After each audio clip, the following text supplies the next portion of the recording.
Welcome to Hard Talk. I'm Stephen Sacker. As 2021 nears its end, Pakistan's leaders may be reflecting on the wisdom of that old adage about being careful what you wish for.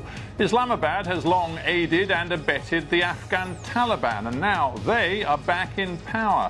America's regional power is diminished. China, Pakistan's close ally, is still making massive investments.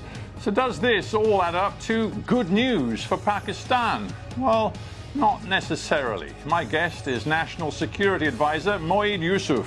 Just how secure is Pakistan? Moeed Yousaf in Islamabad, welcome to Hard Talk. Thank you for having me. The Taliban are back in power in Afghanistan. Do you think that has enhanced or diminished Pakistan's security? Well, frankly, it depends how responsibly the international community plays the future. We have a situation in Afghanistan. I'm sorry I have to object to your opening. You presenting this as if Pakistan was behind this and it's Pakistan's doing. We didn't aid and abet anybody. There was a policy employed by the US and others who were in Afghanistan. That was always a failing policy. The only country that kept saying you will not find a military solution to this problem was Pakistan.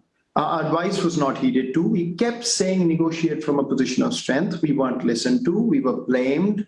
We were scapegoated. And the result is in front of you. So first of all, I want to be clear. The facts should be what they are. No, I thank you for that. I mean, many Pakistanis are very worried. Indeed, we heard the worries voiced within the Supreme Court when they were actually grilling your Prime Minister Imran Khan about what was going on in terms of these negotiations. And I think one of the justices alluded to the 2014 terrible atrocity where the PTT launched an attack on an army school and killed more than 130 children.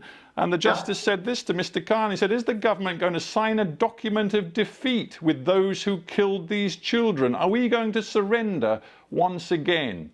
What is the answer to that? The first answer is you should recognize the state of democracy in this country, that the judge calls in the Prime Minister who goes and gets grilled, and now Stephen Sacker has the opportunity to ask me. That's the state of democracy. I'm proud of that. Now, to your question of TTP, you're absolutely right. So there are parents who lost children. There are brothers who lost sisters. There are sons who lost fathers. There are tribes who have a problem because their tribes were wiped out. All of these people will have to be taken into confidence. But first, understand what we are trying to do. We have a consistent policy as a state to say that negotiations must end conflicts and negotiations must happen from a position of strength. This is what we told the Americans and the UK and others for 20 years in Afghanistan. I wish they would have listened. What's the situation now? TTP's lifeline was the support they were getting from India and the Afghan intelligence. That lifeline is gone. They coexisted with the Afghan Taliban in Afghanistan. They have contacts. Third, we are in a position of strength because we know that they are reeling at this moment. So what are we saying? If they are apologizing, if they are willing to go through the due process of the court of law in Pakistan, live under the constitution of Pakistan, get punished for whatever crimes that have taken place, renounce violence forever, we want to hear what they're saying. But hang on, it's not just a question of hearing what they're saying. According to reports in the Pakistani media, it is reported that you've already undertaken prisoner releases, including, according to some reports, some senior cadres of the Pakistani Taliban have been released as part of the short-term ceasefire deal. Is that true? First of all, that is not true. Have you released any prisoners? No. And if you allow me to finish the question, finish the answer, please.